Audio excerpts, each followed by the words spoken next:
वाला दूसरे का गोमती नदी गोमती कंप्लीट हो गया था। चलिए अगली नदी है जो उत्तर प्रदेश में बहती है,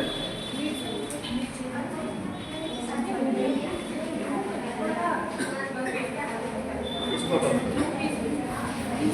उसको बोल दो देखो बाइक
चार्ज नहीं है क्या?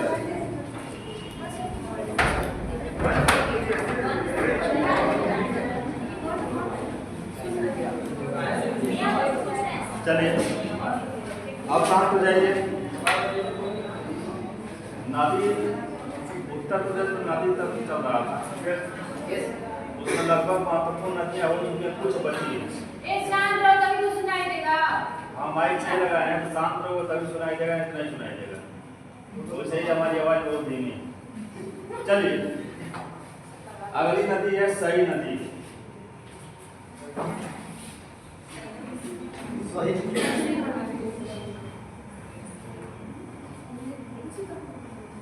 और नदी तंत्र से क्वेश्चन जो पूछा जाता है उसमें पहला क्वेश्चन यही पूछा जाता है कि ये नदी कहाँ से पैदा हो रही है, नदी का मुहाना कहाँ पे, और उत्तर प्रदेश के किस जिले में नदी प्रवेश करती है।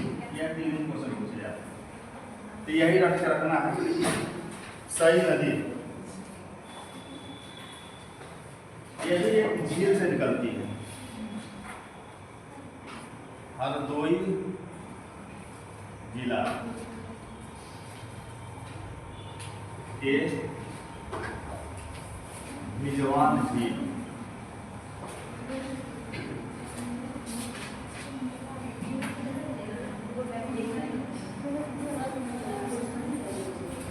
दो नदी अपने प्रदेश में ऐसी हैं जो झील से निकलती हैं, तालाब से। एक कौन निकल रही है झील से? गोमती नदी। कहाँ निकल रही है? फुलहर झील, पीलीभीत जिला फुलहर झील, वहां से निकल रही है। दूसरी जो झील से निकल रही है वो है आपकी सई नदी। जिला कौन सा है? हरदोई। झील कौन सा है? भिजवान। भिजवान झील से निकलती है। और उन्नाव लखनऊ, उन्नाव जिला है, लखनऊ, उन्नाव लखनऊ रायबरेली तथा प्रतापगढ़ से प्रवाहित होते हुए तथा प्रतापगढ़ से प्रवाहित होते हुए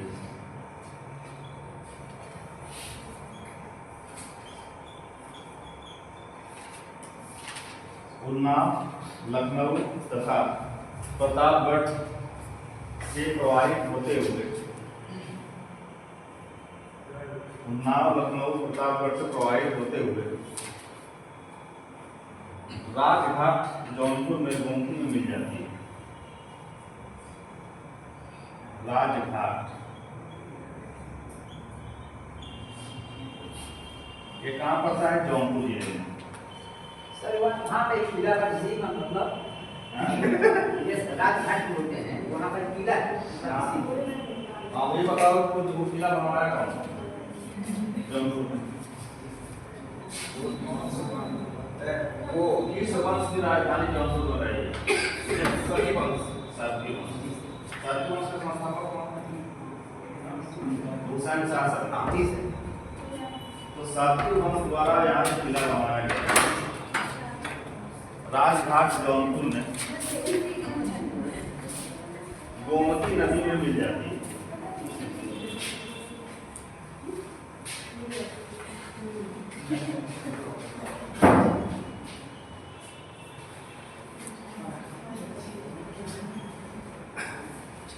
देखिए क्या इंपॉर्टेंट है, कहाँ से निकली?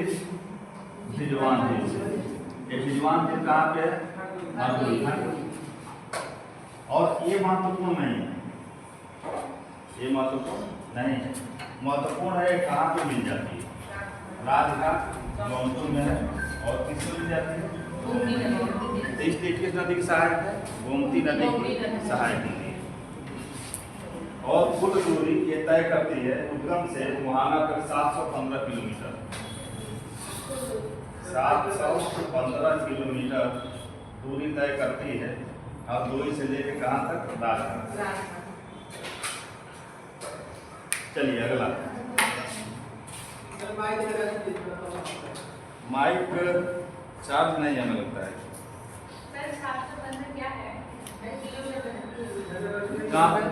715 किलोमीटर हुआ है। 715 किलोमीटर लंबाई है इसकी। हरदोई से लेके राजघाट, जहाँ से पैदा हुई वहाँ से और जहाँ बिलिंग हुई वहाँ तक की लंबाई है 715 किलोमीटर।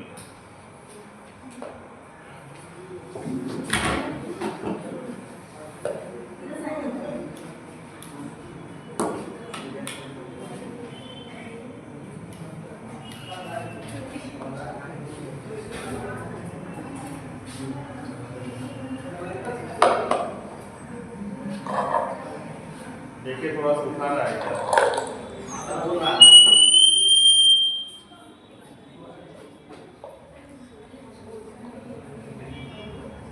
दरअसल इस बीच में इसकी जरूरत बहुत नहीं पड़ी है ना, तो इसलिए अभी सो गया।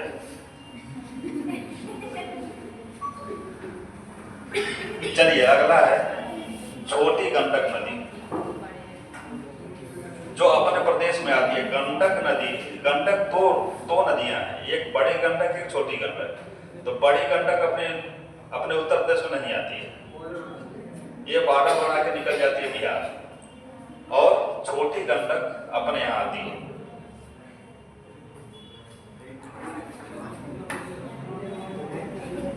छोटी गंडक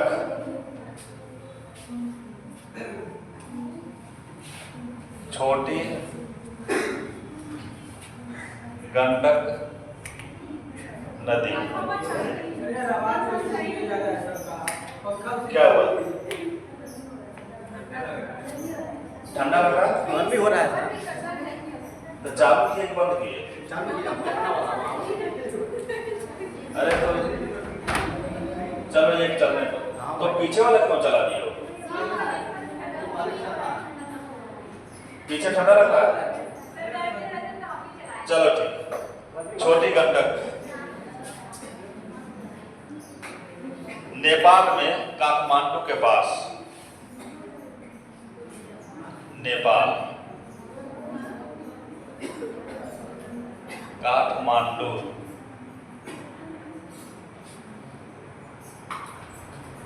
के पास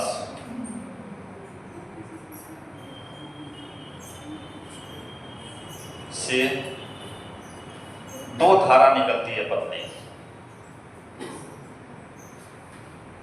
नेपाल में काठमांडू के पास हिमालय से दो धाराएं निकलती हैं। एक का नाम है काली एवं दूसरी का नाम है त्रिशूल गंगा।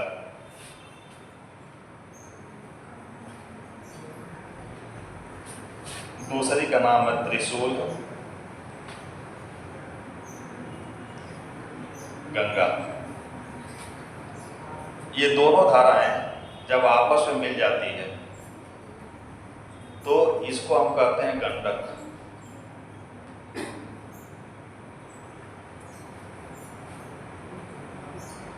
काली नदी और त्रिशूल गंगा नदी दोनों वहां से निकलती है पतली धारा के रूप में, और नेपाल में ही एक जगह मिल जाती है, और जहां मिलती है तब इसका नाम पड़ जाता है गंडक नदी। और यही गंडक जब थोड़े दूर आगे बढ़ती है तो इसका नाम पड़ जाता है शालिग्रामी नदी। आगे बढ़ने पर, अभी नेपाल में ही चल रहा है, आगे बढ़ने पर काली नदी, त्रिशूल गंगा नदी मिल गई तो बन गया क्या? गंडक नदी। ये गंडक नदी जब आगे बढ़ती है तो इसका नाम पड़ जाता है शालिग्रामी नदी।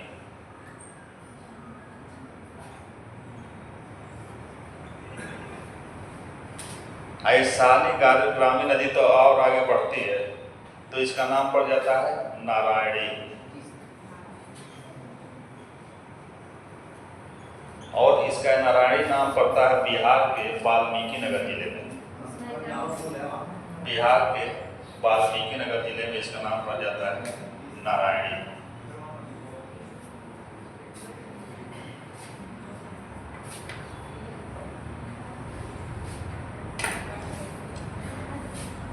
अब ये नारायणी नदी, यही नारायणी बांध है यहाँ पे, बहुत बड़ा डैम है यहाँ पे इस नारायणी नदी पे।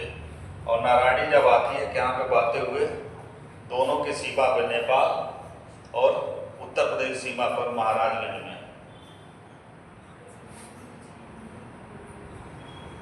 महाराजगंज जिला में, तो महाराजगंज जिला में जब आती है तो इसमें से फिर दो धारा निकल जाती है। तो एक धारा को कहते हैं बड़ी गंडक और दूसरी जो धारा है पतली, इसका इसको कहते हैं छोटी गंडक।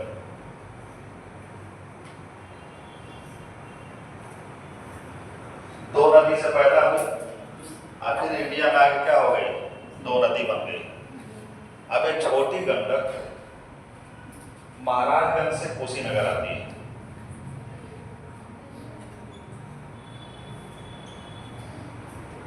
महाराजगंज जिले से कहां प्रवेश करती है? कुशीनगर जिले में। और कुशीनगर जिला से प्रवेश कर जाती है देवरिया में। कुशीनगर से देवरिया आ जाती है। इसी देवरिया जिला में सलेमपुर के पास, देवरिया जिला में सलेमपुर के पास, जहां तुम्हारे मामा का घर है, कहाँ? सर वो कुछ नहीं बात करता है, कोई भी कहना आपको याद है, रमोली सर आपको याद है, याद से भी याद है। बताया था मामा घर के पास बरुआ पर जैसे ना दूरी में मतलब आने किताब में क्वेश्चन नहीं आएगा सलेमपुर। वो देवरिया जिले में प्रवेश करती है और सलेमपुर के पास, सलेमपुर के पास घाघरा में मिल जाती है।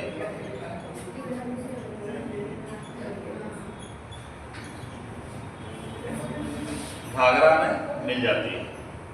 देखो कहाँ से निकली? नेपाल के काठमांडू के पास से दो धारा निकली, एक का नाम रखा गया था काली, दूसरे का नाम था त्रिशूल गंगा। ये दोनों नदियां जब जहाँ मिली उसको कहा गया गंडक नदी। गंडक नदी जब आगे बढ़े तो इसका नाम हो गया शालिग्रामी नदी। शालिग्रामी नदी क्यों इसका नाम रखा गया? शालिग्राम पत्थर पूरी दुनिया में मात्र इसी नदी में पाया जाता है ना? पूरी दुनिया में यही एक नदी है जो ठाकुर जी को बनाती है। इसको सत्यनारायण भगवान की कथा में उसको यूज किया जाता है। काला रंग का होता है, छोटा सा जामुन टाइप का। क्या? राम जी की मूर्ति शालिग्राम से।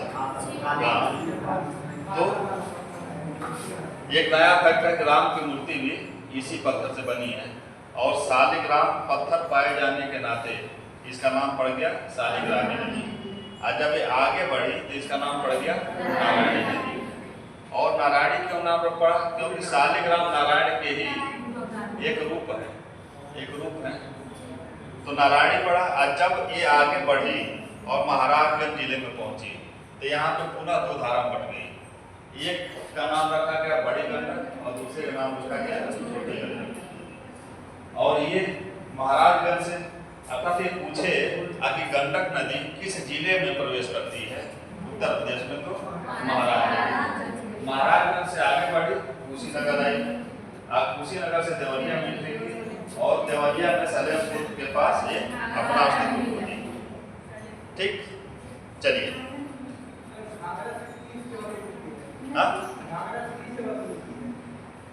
सलेमपुर के पास, सलेमपुर से पूरब बढ़ोगे ना, पूरब दक्षिण साइड में, तो देखो वो एग्जैक्ट जानता है, इसका मामा का गांव मिल जाती है, इसका मामा का गांव है, उसी गांव में मिलती है। धीरे धीरे इसी को पकड़ो और जाके इसका अंत देखो, इसका अंत कहाँ हो रहा है। चलिए, तो हो गया आपका गंडकी। अब एक गंडकी जो बच गई, हालांकि वो हमारे उत्तर प्रदेश का विषय नहीं है, लेकिन जान लो बड़ी गंडक कहाँ जा रही है। बड़ी गंडक महाराजगंज जिला में आती है, वहीं से बंटवारा हो रहा है, और ये महाराजगंज में क्या करती है कि पश्चिमी चंपारण में प्रवेश कर जाती है।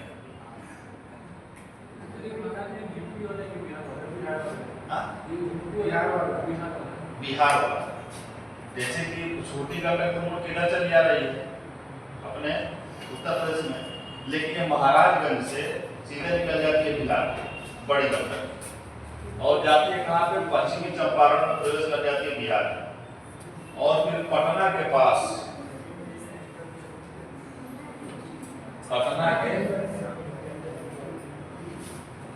पटना के पास ये गंगा नदी में मिल जाती है।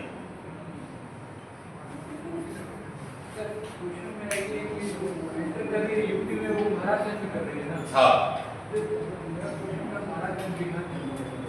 महाराज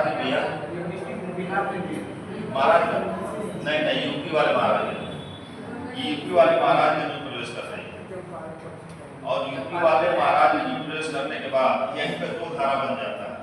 एक धारा यूपी में एंट्री कर जाती है, और दूसरी धारा उत्तर प्रदेश के महाराजगंज से बिहार में निकल जाती है, और बिहार के पश्चिमी चंपारण जिले में जाती है, और पश्चिमी चंपारण जिले से आगे बढ़ती हुई चली जाती है पटना, और गंगा नदी में मिल जाती है।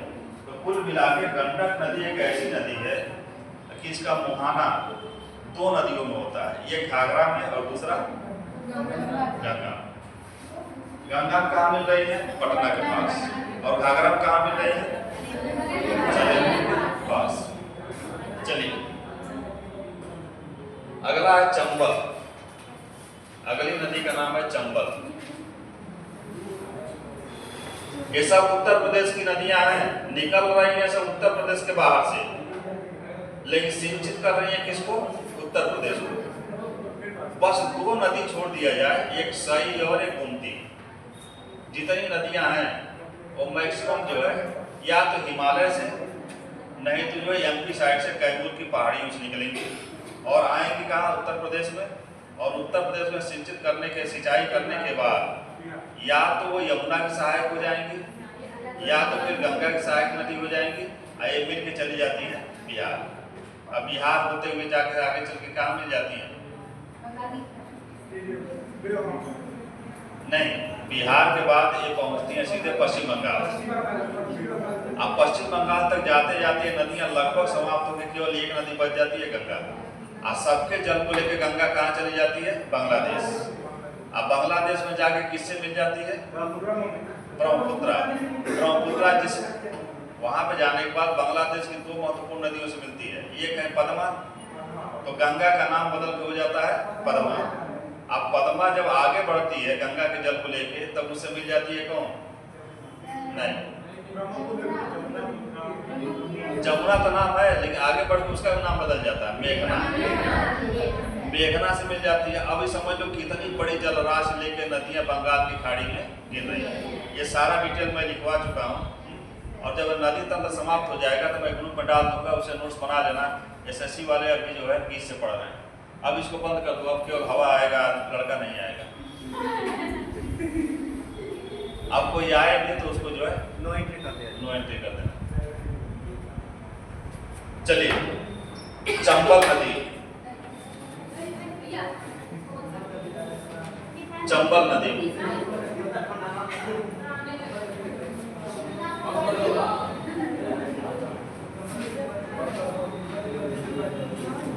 बात नहीं।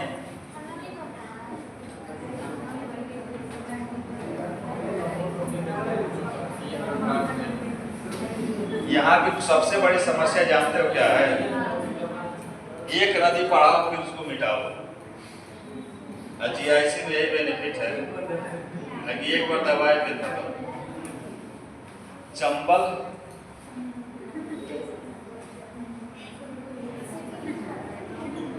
चंबल या इसका दूसरा नाम है चरमावती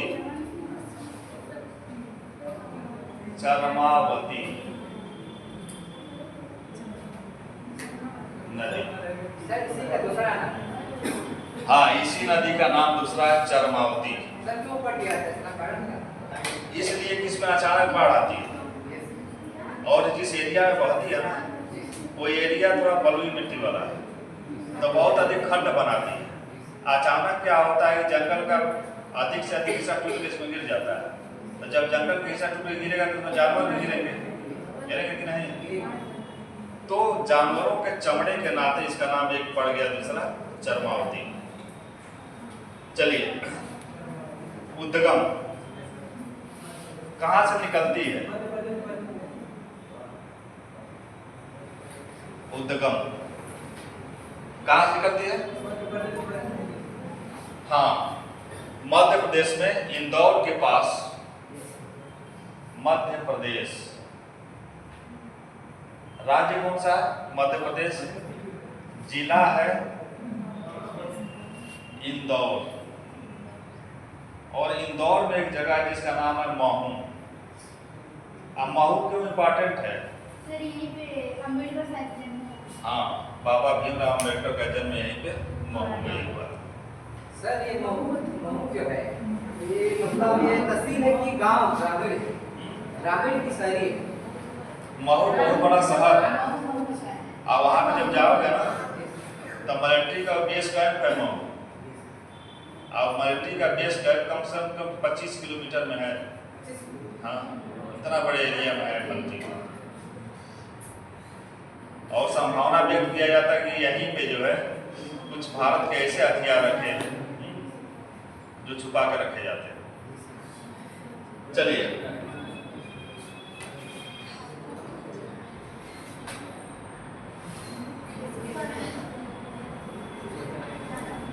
महू से ये निकलती है। इस महू में भी कहाँ से निकलती है?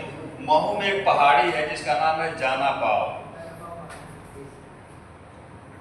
जाना पाव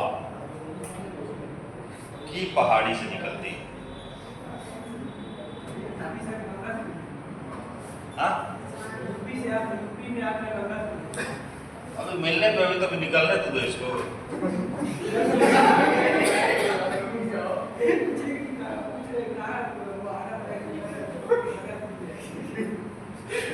पहले निकलने तो फिर मिलाया जाएगा। बच्चा पैदा होगा, उसको दूध पिलाओगे तब ये होगा, पहले ही हो जाएगा। पैदा होगा, पहले दूध पिएगा, और दूध पीने के बाद पढ़ेगा तब जाके मनोवांछित उसका विवाह होगा। विवाह होने के बाद वो भी बच्चा पैदा करेगा, फिर बाद में वो मर जाएगा। तो यहाँ भी पैदा होने तो पहले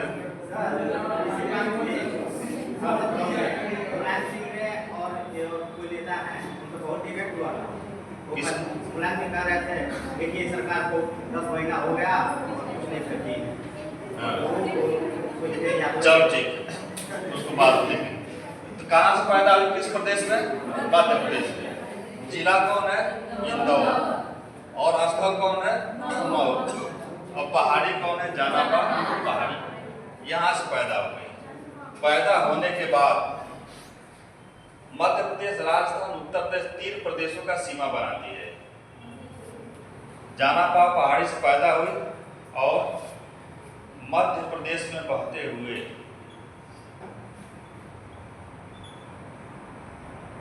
एमपी में कुछ दूर बहती है और मध्य प्रदेश में बहते हुए, एक तो मध्य प्रदेश हो गया, दूसरा हो गया राजस्थान, और तीसरा हो गया उत्तर प्रदेश। इन तीनों प्रदेश का सीमा बनाते हुए, इन तीनों प्रदेश का सीमा बनाते हुए उत्तर प्रदेश के इटावा जिले में प्रवेश करती है। मध्य प्रदेश, राजस्थान, उत्तर प्रदेश का सीमा बनाते हुए इटावा जिले में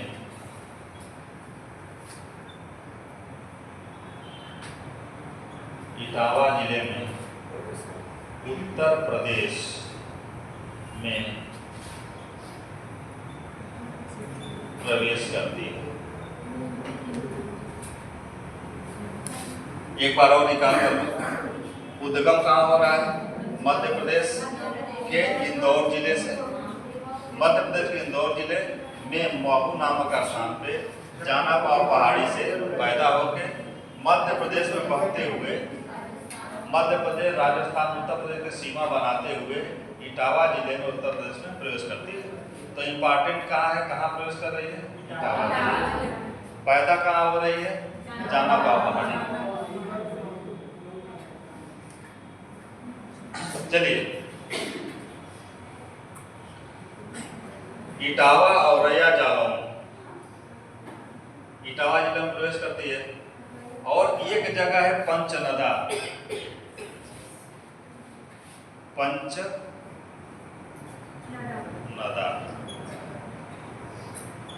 ये जगह कहाँ पे है? इटावा, औरैया और जालौन, 3 जिलों का बॉर्डर है पंचनदा। 3 जिलों का बॉर्डर है। एक का नाम है इटावा, औरैया और जालौन। 3 जिले पंचनदा में मिलते हैं।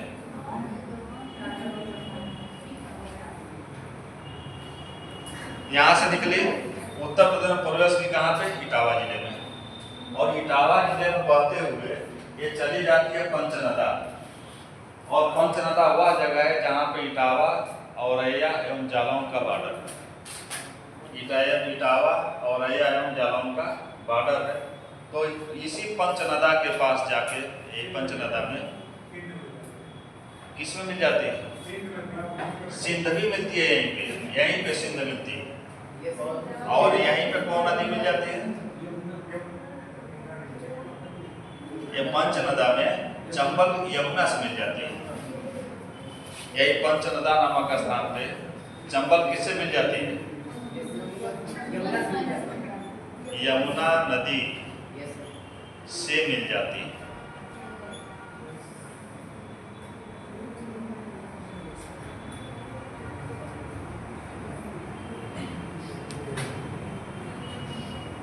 उद्गम कहाँ है? जानापाव पहाड़ी। जानापाव पहाड़ी का महू है। महू का है इंदौर जिला। इंदौर जिला कहाँ पे? मध्य प्रदेश। यहाँ से पैदा हुई, मध्य प्रदेश में बढ़ी और 3 प्रदेशों का बॉर्डर निर्धारित करती है, राजस्थान, एमपी और यूपी। और वहां से आगे बढ़ती है तो इटावा में उत्तर प्रदेश में प्रवेश कर जाती है। इटावा में बसते हुए चली जाती है पंचनदा। अब पंचनदा एक ऐसा जगह है जहाँ पे 3 जिलों का बॉर्डर है, इटावा, औरैया, जालौन का। अब इसी पंचनदा में विलीन हो जाती है किसमें? यमुना नदी।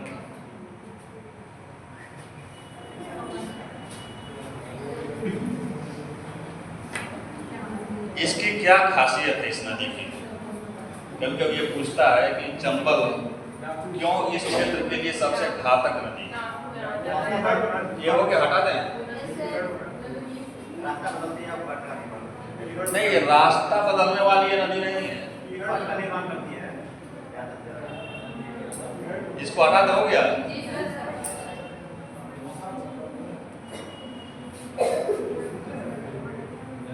चंबल की क्या विशेषता है? चंबल इस यही भी चल रही है, चंबल नदी। चंबल नदी। हाँ, चंबल सदा नीरा नहीं है, लेकिन ये है कि एकदम सूखती भी नहीं, इसका जल कम हो जाता है। सर क्यों कम है सरकारी? कम इसलिए हो जाता है कि हिमालय ग्लेशियर से नहीं निकल रही है। जानापाव की पहाड़ी है, वहाँ पे ग्लेशियर नहीं है, एक झील भी नहीं है, वो जानापाव की पहाड़ी से एक सोता निकलता है और उसी में आगे चल के जो है बरसात के समय ये अपना विकराल रूप लेती है। आगे चल के कोई बहुत विशेष नदी तो नहीं मिलती है, लेकिन वो सोता कंटिन्यू निकलता रहता है, तो इसलिए सूखती नहीं है, पानी बहुत कम हो जाता है। वर्षा ऋतु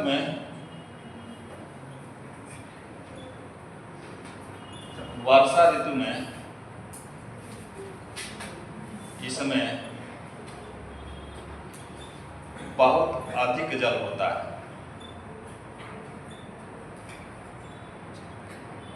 होने के कारण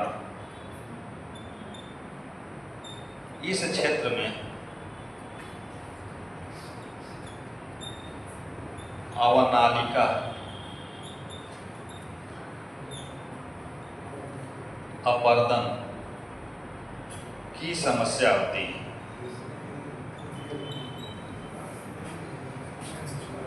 वर्षा ऋतु में जब बहुत अधिक जल होता है इसमें, तो क्या होता है कि इसमें जो है अवनालिका अपर्दन की समस्या पैदा होती है। अवनालिका अपर्दन क्या है?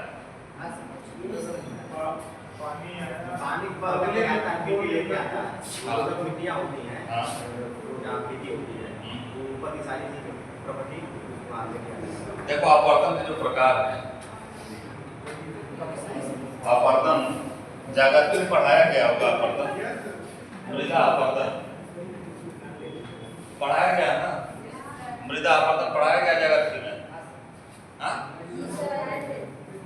पढ़ाया गया ना। तो अपर्दन का जो प्रारंभिक रूप है वो क्या है? एक जगह से चीजें उठा के ले जाकर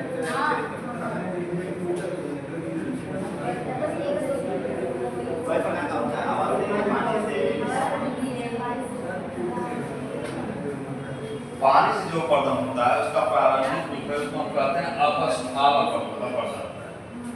अपस्फाल अपर्दन हुआ है जैसे कि मान लीजिए कि बारिश हो रहा है और पेड़ के ऊपर बारिश हो रहा है, तब पेड़ के पत्तों से जो पानी टपकता है तो वह बारिश के जल के बूंद की अपेक्षा बड़ा नहीं होता है।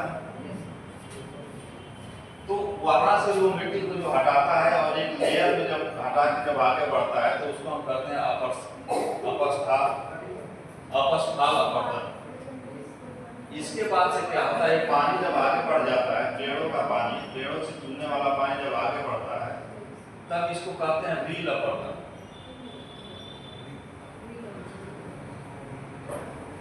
रील अपर्दन का मतलब है कि जंगल में इन पेड़ों से निकलने वाला पानी, गिरने वाला पानी बारिश के ऋतु में एक पतली पतली धारा बना लेता है, पतला पतला धारा बनाएगा।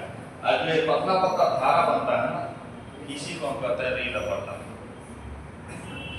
रील अपर्दन जब आपस में पानी एक जगह जब इस तरह से बहते हुए आया एक जगह जो है ये मिल गया, अब मिल के जो है अब ये चौड़ा हो गया, तब इसको हम कहते हैं अवनालिका अपर्दन।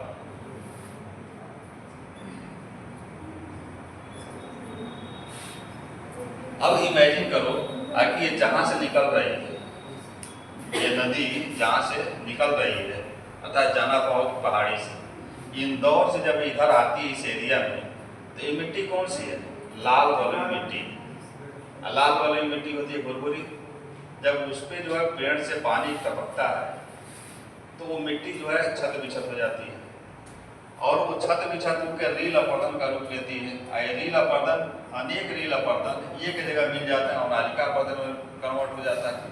ये पूरा एरिया जंगली है, पूरा एरिया कैसा है? जंगली। और यही कारण है कि अवनालिका अपर्दन के नाते खड्ड का निर्माण होता है। अवनालिका अपर्दन के नाते क्या हो जाता है?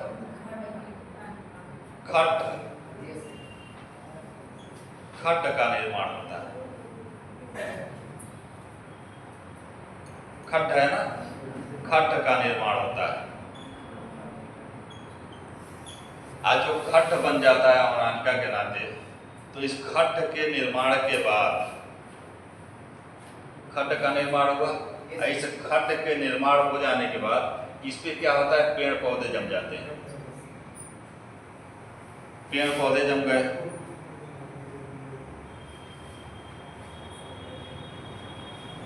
पेड़ पौधे जम जाते हैं। और जब पेड़ पौधे जम जाते हैं तो ये एरिया जो है कानून व्यवस्था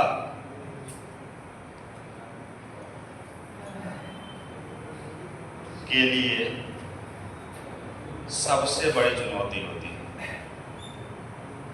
सर इसकी कंट्रोल तो प्रशासन पे कर सकते हैं। सबसे बड़ी चुनौती होती है यही, और यही एरिया जहाँ पर ददुआ, ठोकिया और क्या नाम है, फूलन देवी, ऐसे लोग पैदा हुए और यहाँ पे इन सब कंट्रोल कर पाना मुश्किल होता है। बस एक मिनट में यार हमें फोन आ रहा है, तब तो हल्ला ना करो।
इसको बंद करो, बंद करो।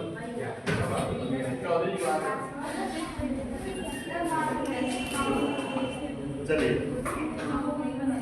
ये गड़बड़ हो गया।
चलिए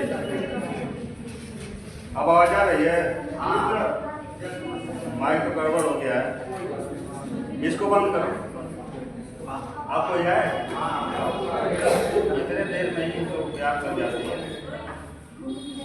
चलिए माइक का आवाज तो नहीं जा रहा है ना? आ रहा है, आवाज आ रही है,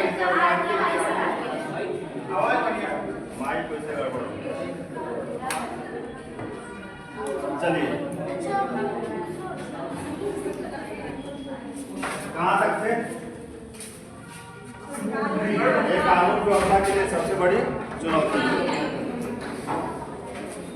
आगे अगली नदी बेतवा, इसकी सहायक नदियां लिखो। सहायक नदियां शिप्रा, पार्वती और बनास। शिप्रा चंबल की सहायक नदियां शिप्रा, पार्वती, शिप्रा मध्य प्रदेश में बड़ी नदी है, शिप्रा छोटी नदी है। छिपरा अलग अलग। हाँ शिप्रा अलग नदी है, दो नदियां हैं यार, और छिपरा जो नदी है, छिपरा नहीं क्या कह रहे हैं, छिपरा यार शिप्रा में 100 रहेगा। हाँ शिप्रा में 100 तो ये कहाँ पे पड़ वही तो बताएंगे। यही तो है शिप्रा नदी जो है, वही तो लोकल छोटी सी नदी है जो आके मिल जाती है। और वो शिप्रा जो कह रहे हो, वो शिप्रा मध्य प्रदेश में बहुत बड़ी नदी है, उज्जैन में बहती है, पूरा उसके किनारे। ये शिप्रा है, शिप्रा, पार्वती, पार्वती और बनास, बनास नदी है, बनास। ये लोकल छोटी नदियां हैं जो आके इसमें जो है मिल जाती है। कौन? ये बनास, ये छोटी नदियां हैं जो इसमें मिल जाती हैं। कभी कभी पूछ जाता है कि ये किसकी, बनास किसकी नदी है, या पार्वती किसकी सहायक है, या शिप्रा, शिप्रा पूछा गया है। शिप्रा को मत खोजना शुरू कर देना। शिप्रा ये तीनों छोटी नदियां जो चंबल की सहायक नदी है। सहायक नदी का मतलब क्या है, थोड़ी दूर बहती है तो चंबल में आके मिल जाती है। और इसकी कुल लंबाई 965 किलोमीटर है। चंबल की कुल लंबाई 965 किलोमीटर।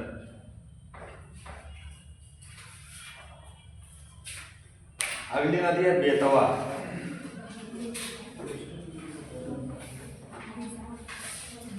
बेतवा नदी,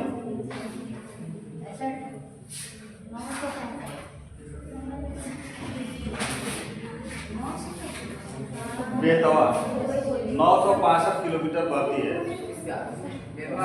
नहीं, चंबल का जो लंबाई है 965। अगली नदी है बेतवा।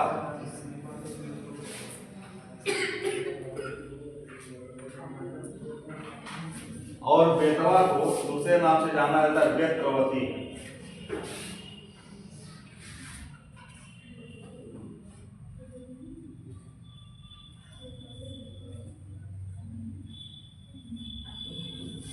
बेतवा नदी उद्गम मध्य प्रदेश के रायसेन जिला के, मध्य प्रदेश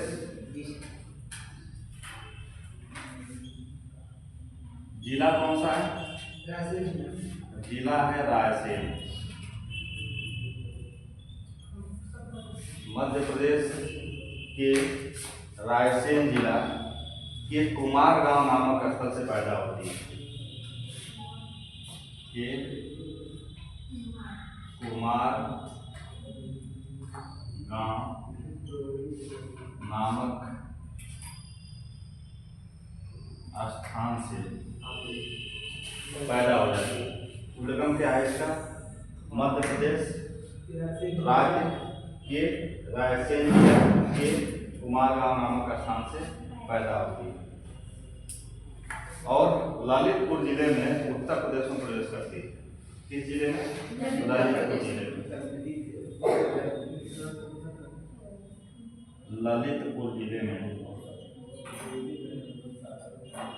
क्या बात हो रही है तुम लोगों की? ललितपुर जिले में उत्तर प्रदेश में प्रवेश करती है। तो दो महत्वपूर्ण चीज क्या है? पैदा कहाँ हुई? रायसेन जिला के कुमार गांव नाम का स्थान पे। और उत्तर प्रदेश में कहाँ प्रवेश की? ललितपुर जिले। और हमीरपुर के पास यमुना नदी में मिल जाती है। ये पीसीएस में पूछा हुआ है, देखना होता है कि बेतवा नदी यमुना नदी में किस स्थल पे मिलती है? तो हमीरपुर जिले।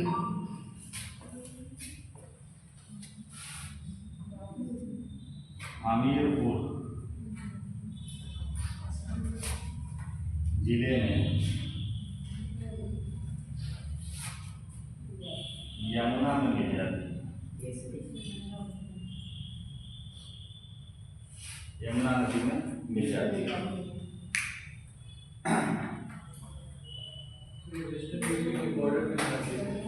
कौन?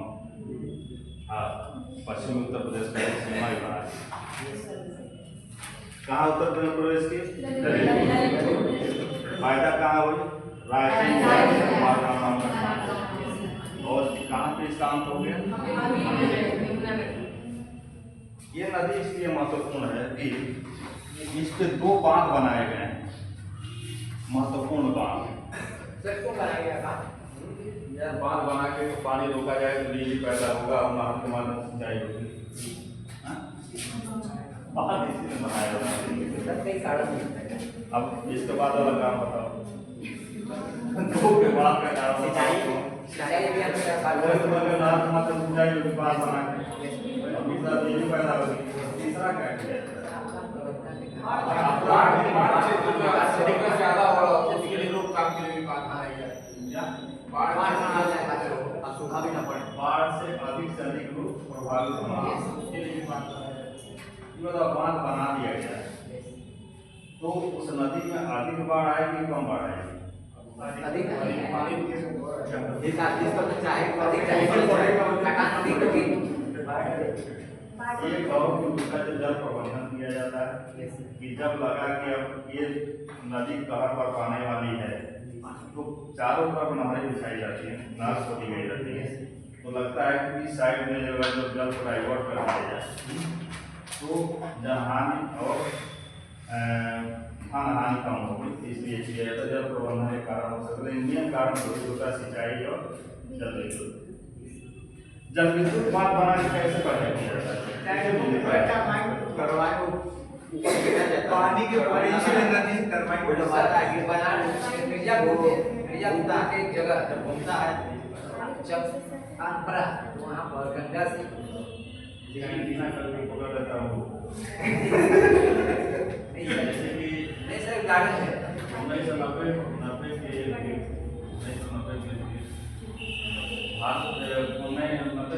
में रामायण महाभारत में भारत से आता था सुदर्शन वो बंद तो सूर्य को कह दिया नेपाल, तो नेपाल अपने यहाँ रामायण देने लगा अपने दूरदर्शन से। एक लोगों का काम रहता था छत पे एंटीना पकड़ के खड़े रहते, एक का काम रहता था सीढ़ी पे खड़ा रहता, एक आदमी टीवी को बात चैनल घुमाता रहता। उस तक चैनल जो घुमा रहा था वो नहीं बोल रहा था, उसका सहायक एक होता था जो देखता था कि अब फिर मिलावट कम हुआ है कि नहीं। ये बोलेगा कि अब साफ आ रहा है तो सीढ़ी वाला बोलेगा ऊपर वाले से उसी पर रुके रहो साफ हो गया। इसका भी एंटीना काठमांडू को कर देगा, कर देगा। अरे जो चीजें चल रही उतना समझ जाओगे कल्याण हो जाएगा भाई। जितना क्लास में दिया जा रहा है उतना अगर जो वातावरण तैयार हो गया कल्याण हो जाएगा। कल्याण दर्शन से है कि इतने से कल्याण नहीं होगा, लेकिन ये जो है आपको रास्ता ये दिखाता है किताब कैसे पढ़ी जाती है और किताब में क्या चीज इंपॉर्टेंट होता है। इसके बाद फिर आपको पढ़नी पड़ेगी। ठीक है, यूपी के लिए नहीं पढ़नी पड़ेगी। यूपी की कोई किताब ऐसी नहीं है कि जितना मैं मैटर दे रहा हूँ एक टॉपिक उतना कोई किताब नहीं दिखा, लेकिन आगे जितने भी टीचर पढ़ा रहे हैं जो भी पढ़ा रहे हैं वह द बेस्ट पढ़ा रहे हैं। बस उसके माध्यम से उसको तैयार कर किताब में जीवन बन जाएगा, ऐसे एंटीना घूमता ही रह जाएगा। हमीरपुर जिले में क्या होती है, यमुना नदी में नहीं करती। महत्वपूर्ण एग्जाम के पॉइंट ऑफ व्यू से ये हो जाती है इसलिए कि इस पे कुछ डैम बनाए गए, बांध बना के इसके पानी को रोका गया। तो इसमें कुछ डैम है ललितपुर में और कुछ डैम है कहाँ पे, झांसी में। हाँ, ये है ललितपुर में,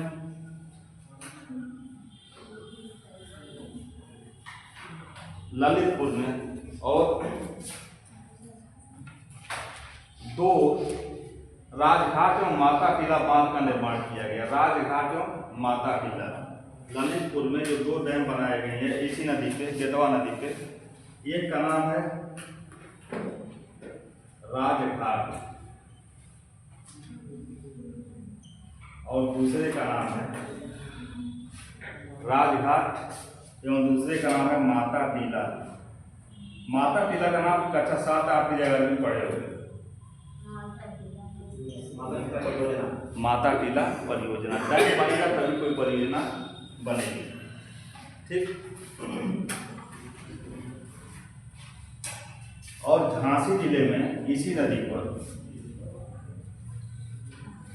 झांसी जिले में नदी कौन है? यही है। इसी नदी पे सुकमा डुकमा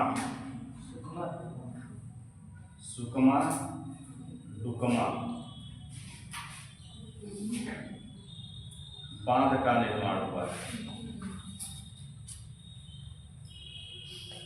तो क्वेश्चन ये दोनों पूछे जा चुके हैं। राजघाट परियोजना किस जिले में है और किस नदी पे है? तो बेतवा नदी पे, ललितपुर जिले में। और सुकमा डुकमा बांध किस जिले में है और किस नदी पे है? तो झांसी जिले में है। और अब ललितपुर में जो डैम बनाया गया, जो बांध बनाया गया, तो जब बांध बनेगा तो नदी के पीछे एक सागर का निर्माण होगा कि नहीं? मान लो यहाँ से इस तरह से नदी आ रही है, हम यहाँ पे डैम बना दीजिए, तो यहाँ पे अब इसके बाद से इसको हम पानी को रोक लिए तो अब जितना चाहें उतना ही तरह के छोड़ेंगे ना। तो इधर एक डैम, एक सागर बनेगा, और एक बहुत बड़ा झील नुमा आकृति बन जाएगी। उसी को हम क्या कहते हैं? जो यहाँ बना हुआ है उसको कहा जाता है रानी लक्ष्मीबाई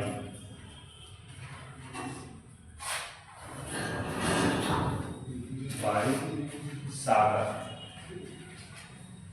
क्वेश्चन ये पीछे में पूछा है कि रानी लक्ष्मीबाई सागर किस जिले में?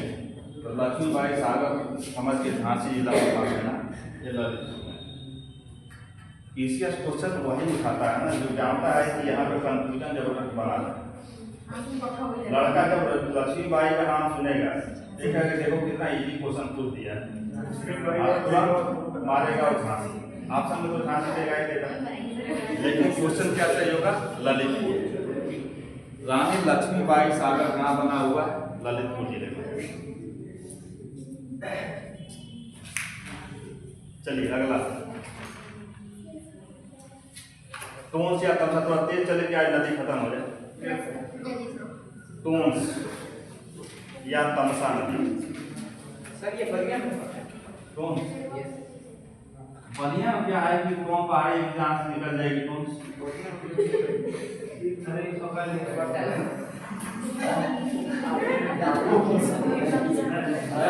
को वहां से निकलने दो जहाँ पर्वत हो चाहे झील।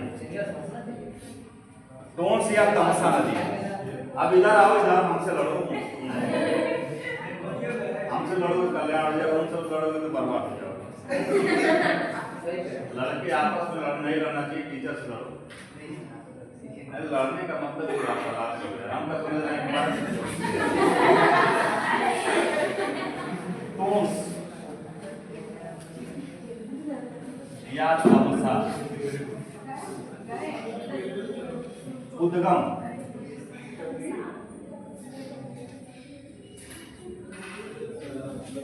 टोंस का उद्गम होता है मैहर के निकट।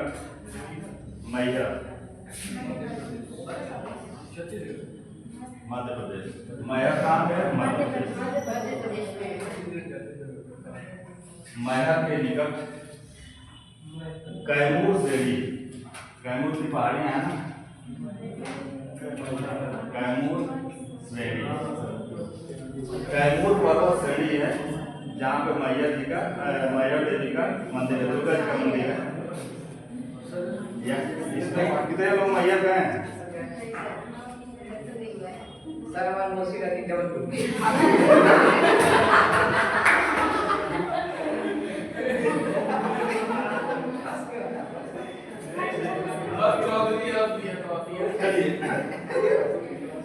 यहाँ पे माया जिला में कैमूर की पहाड़ी पर देखो, अब शाम हो जाएगा बाहर से। माया मध्य प्रदेश में है, और ये स्थित किस पहाड़ी पे? और यहीं की एक जगह है तमसा कुंड। तमसा कुंड, और इसी तमसा कुंड से ये निकलती है। मध्य प्रदेश के मैहर जिले के कैमूर पहाड़ी श्रेणी के तमसा कुंड से निकल रही है कौन? टेंस नदी या टोंस या तमसा नदी। इसके मार्ग में बिहार जलप्रपात पड़ता है, बिहार जलप्रपात। बिहार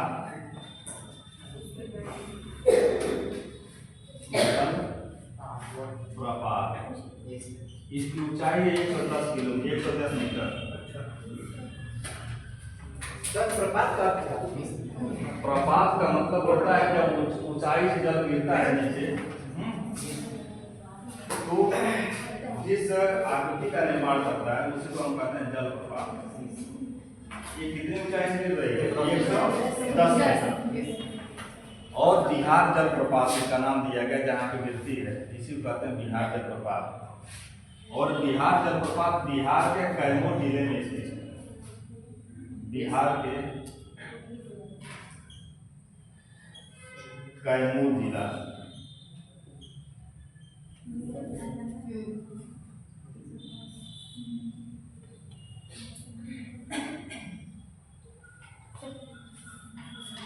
तो क्वेश्चन में पूछा गया कि बिहार जलप्रपात किस नदी पर स्थित है? तो टोंस नदी है।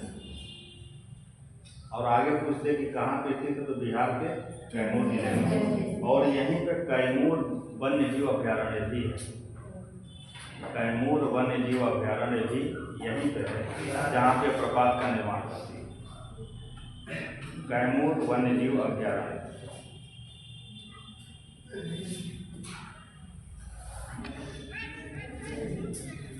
आगे बढ़े। इसकी प्रमुख सहायक नदी बेलन नदी। टोंस की प्रमुख सहायक नदी कौन सी है? बेलन नदी। इसकी प्रमुख सहायक नदी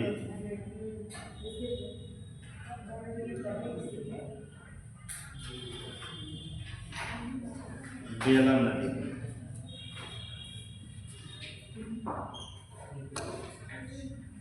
अब बेलन नदी को याद रखना जब हम लोग उत्तर प्रदेश के इतिहास पढ़ेंगे ना।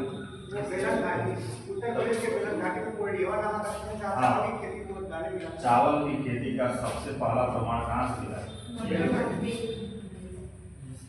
बेलम घाटी से।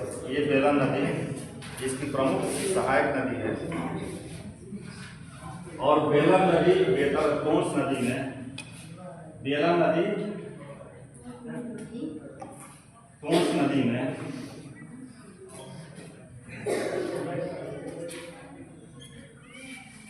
बेलन नदी किसकी सहायक है? टोंस की। और बेलन नदी टोंस नदी में प्रयागराज जिले के देवघाट नामक स्थान पर मिल जाती है। टोंस नदी में प्रयागराज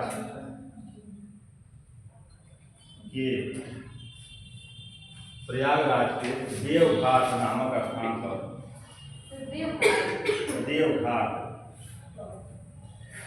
देवघाट नामक स्थान पर बेलन नदी टोंस नदी में प्रयागराज के देवघाट नामक स्थान पर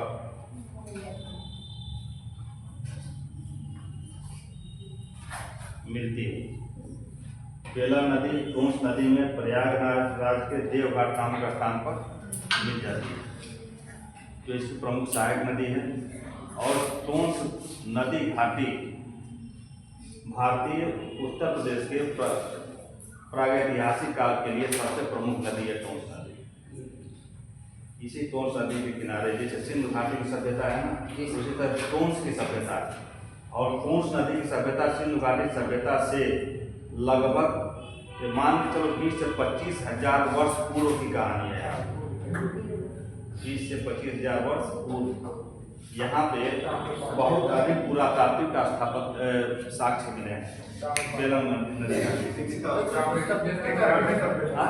जो सिंधु घाटी सभ्यता से विकसित नहीं थी, सिंधु घाटी सभ्यता से विकसित नहीं है। यह सिद्ध करती है सभ्यता अगर सिंधु घाटी की सभ्यता किसी विदेशियों द्वारा नहीं बल्कि भारत के लोगों द्वारा बसाया गया।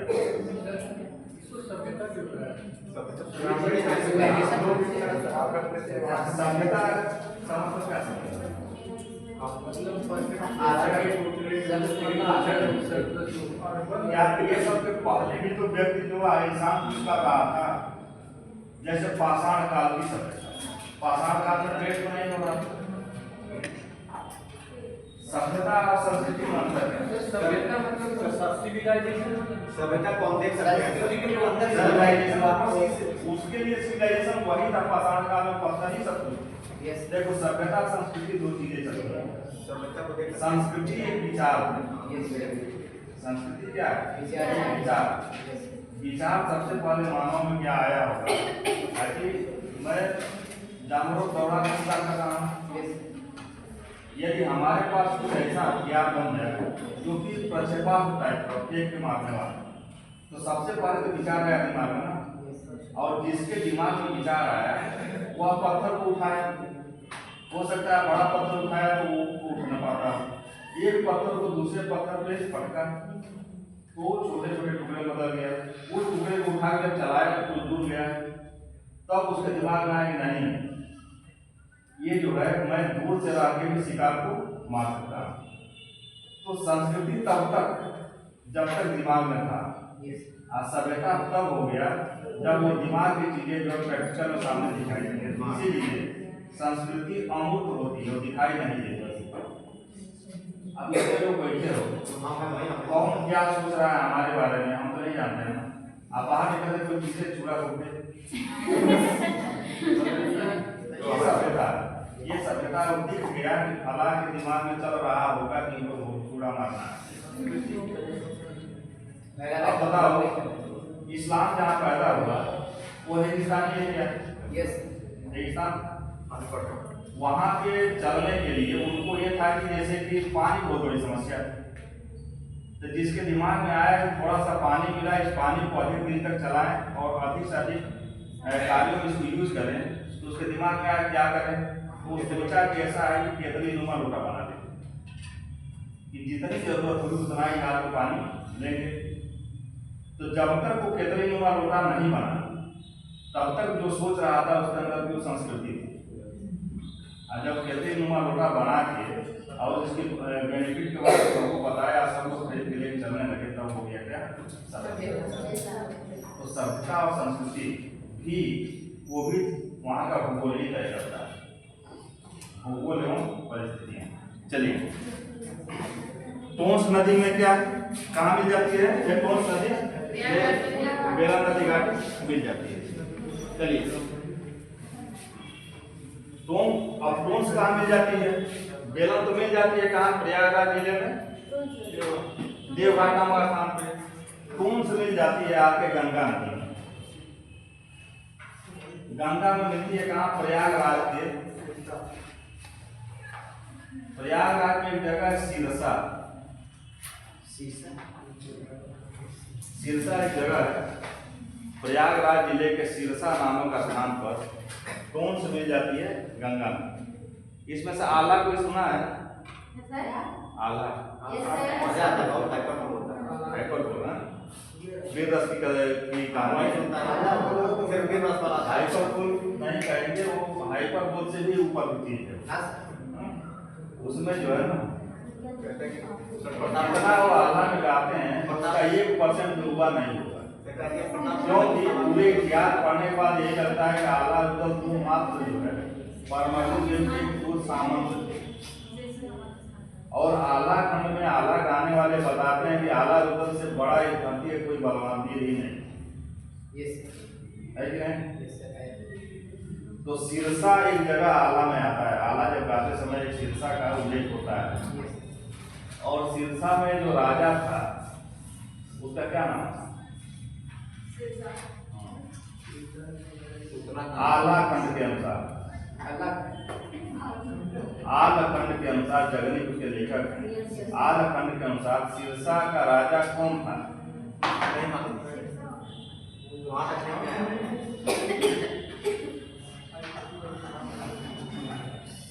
यहाँ का राजा उस समय मलखा हुआ करता था। मलखा का नाम सुने? अब मलखा के बारे में कहते हैं सब कि आधा वाले कि उसका पूरा शरीर ही पत्थर का था। ये कहीं से संभव है? पत्थर के जैसा मजबूत होगा। यही बात है, उपमान और उपमेय दो चीजें जो है होती है। जब उपमेय को उपमान मान लिया जाए तो हाइपरबोल से भी ऊपर उठ जाता है। अब मान लो कि सीता का मुख चंद्रमा के सदृश, चंद्रमा का सीता का मुंह कैसा है? चंद्रमा के सदृश। मान लो चंद्रमा जैसे सीता का चेहरा होता तो इतना सुंदर होती। चंद्रमा कैसा है? गेंद टाइप का। किसी लड़की के कंधे पे गेंद रख दो और कहोगे सीता, तो दुनिया का शक्तिशाली राजा रावण की बात है, जंगल में कोई भी नहीं टच करते। कहने का मतलब है सीता के चेहरे को देखने के बाद जितनी संतुष्टि चंद्रमा की शीतलता से मिलती है, उतनी संतुष्टि सीता को देखने के बाद मिलती है। ये उपमान उपमेय है। और यहाँ पे क्या है? सीधे जो है सदृश्य नहीं, बल्कि क्या हो गया? वो पत्थर ही है। अदृश्य नहीं, पत्थर सदृश्य नहीं, वह आदमी पत्थर का ही था। चलिए अगला केर नदी।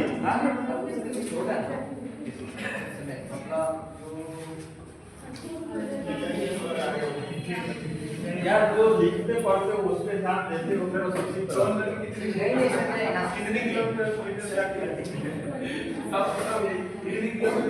इसका ये लंबाई इसकी है 265 किलोमीटर।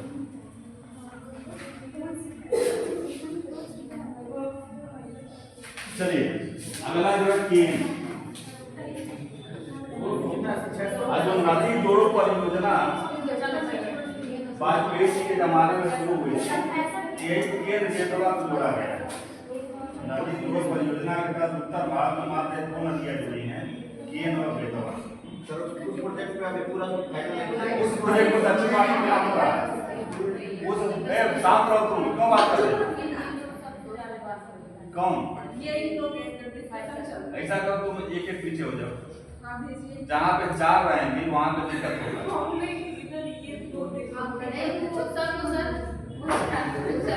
आखिर क्या बात कर रहे हैं?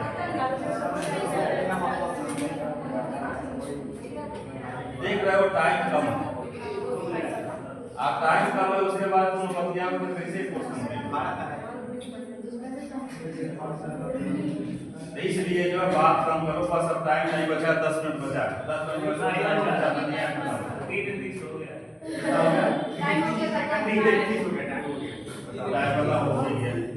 अब तुम बतिया रहे अब बीच में 5 मिनट के लिए सब पानी नहीं करते।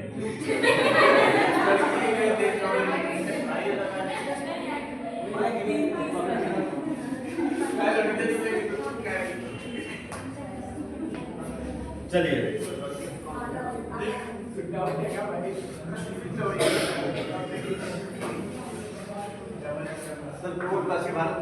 केन नदी दक्षिण भारत में नदी जोड़ो परियोजना काफी हद तक अपना जो है रूप ले चुकी है।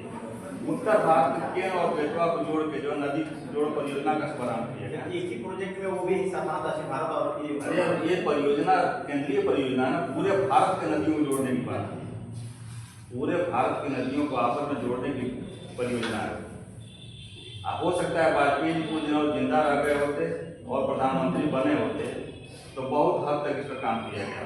265।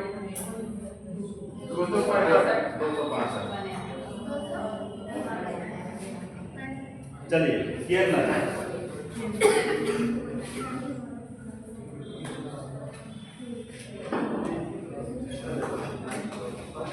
केन और इसको कर्णवती भी कहा जाता है। केन नदी का दूसरा नाम है कर्णवती।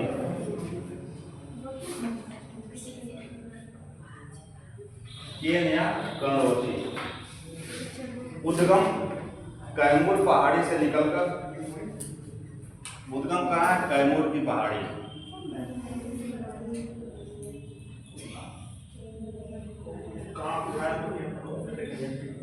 सर कहाँ उस पर बिहार में?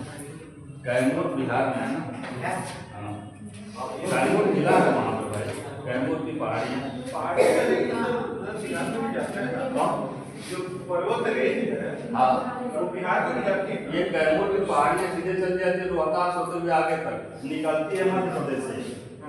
ये इसका रेंज जो है मध्य प्रदेश से ही है, तो ये निकल रही है मध्य प्रदेश वाले एरिया से, कैमूर से। कैमूर पहाड़ी से निकलती है, बुंदेलखंड से गुजरती है, पहाड़ी से निकली और बुंदेलखंड जिला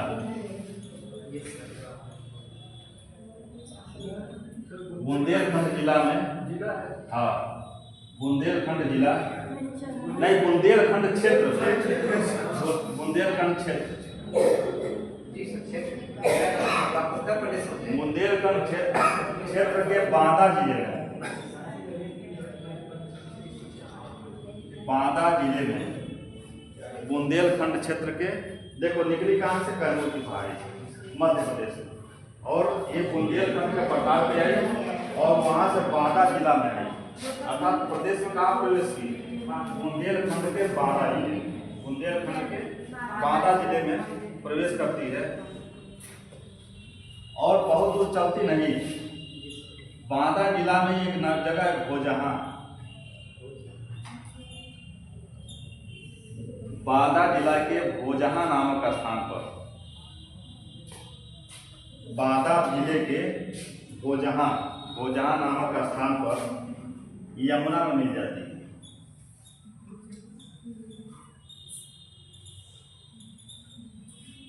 निकली का मध्य प्रदेश कैमूर की पहाड़ी से बुंदेलखंड के पठार पे आई और वहीं बुंदेलखंड के पठार में बांदा जिला में प्रवेश की उत्तर प्रदेश में, और बांदा जिला में ही भोजहां नामक स्थान पर यमुना नदी में मिल गई।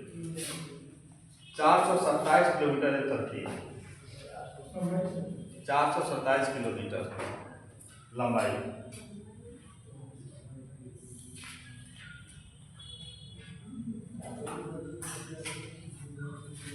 अगली नदी है सोन या स्वर्ण,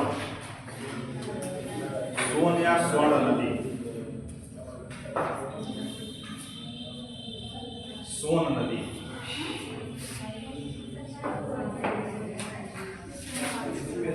अगली नदी है जिसका नाम है सोन, या दूसरा नाम है स्वर्ण नदी।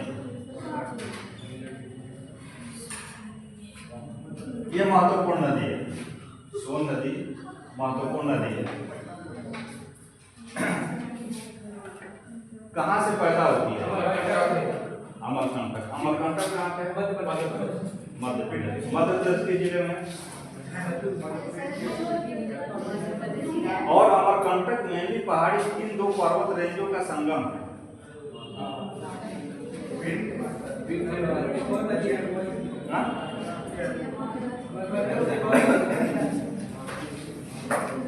इसका विंध्य और सतपुड़ा उद्गम कहाँ से हो रहा है,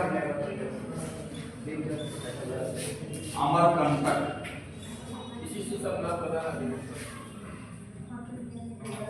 की पहाड़ी से, और अमरकंटक की पहाड़ी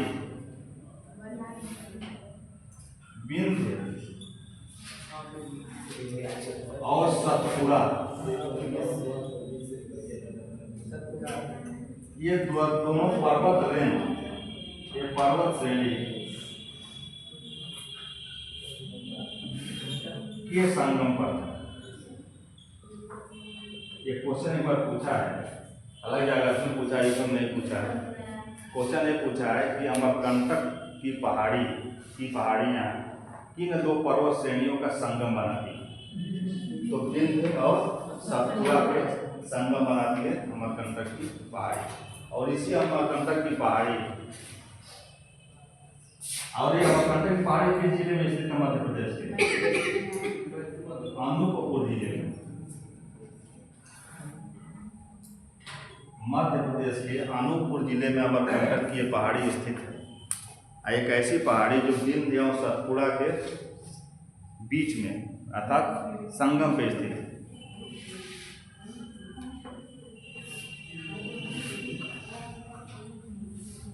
ठीक, कहाँ से पैदा हुई, अमरकंटक। अमरकंटक के जिले में, अनूपपुर जिले में। अनूपपुर जिला किस प्रदेश में है, मध्य प्रदेश में। किन दो पहाड़ियों का संगम है, विंध्य और सतपुड़ा। निकलने के बाद एमपी में बहते हुए मध्य प्रदेश में बहती है, और फिर उत्तर प्रदेश के सोनभद्र जिले में, सोनभद्र जिले में मध्य यूपी में प्रवेश करती है। उत्तर प्रदेश में प्रवेश करती है। यदि पूछा जाए कि उत्तर प्रदेश में चंबल किस जिले में प्रवेश करती है तो सोन नदी। सोन नदी किस जिले में प्रवेश करती है तो सोनभद्र जिले में प्रवेश करती है। और सोनभद्र जिले में बहते हुए आगे लिखो जल्दी, सोनभद्र जिले में बहते हुए बिहार के रोहतास जिले में बिहार में प्रवेश कर जाती है। बिहार के रोहतास जिले में बिहार में प्रवेश कर जाती है। और पटना के पास गंगा नदी में मिल जाती है। बिहार के रोहतास जिले में प्रवेश करती है, क्लियर। और पटना के पास गंगा नदी में मिल जाती है। पटना के पास गंगा नदी में मिल जाती है।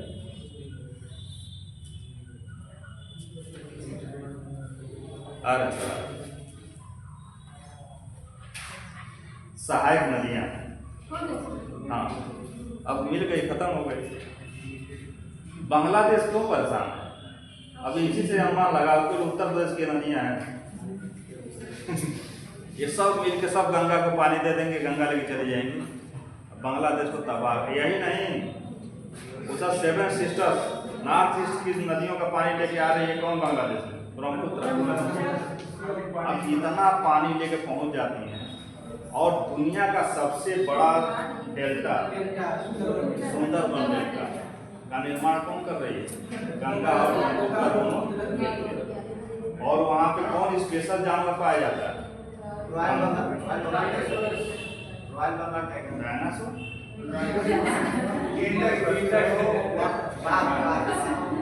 विशेषकर रॉयल बंगाल टाइगर एक अलग प्रजाति है बाघों। चलिए सहायक नदियाँ लिखो। सहायक नदियाँ, सोन की सहायक नदियाँ लिखो। गोपद नदी,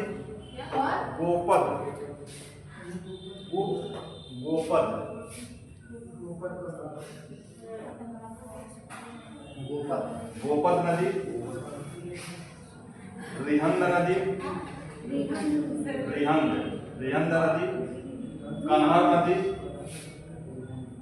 रिहंद, इसी पे रिहंदबाद परियोजना है।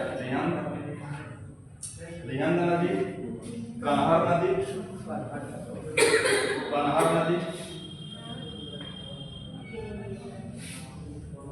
कन्हर हो गया। कन्हर के बाद है कोयल नदी। कन्हर और कोयल।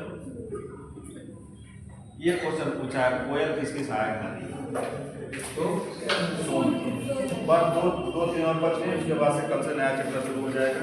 आइए कंप्लीट हो जाए तो इसको जो फोटो खींच के डाल देना ग्रुप में, इसी चैप्टर का जो भी अब तक कंप्लीट हुआ है उन सबका भी गैर फोटो नहीं, सबका पढ़ाना। SSC वाले में डाल देते हैं।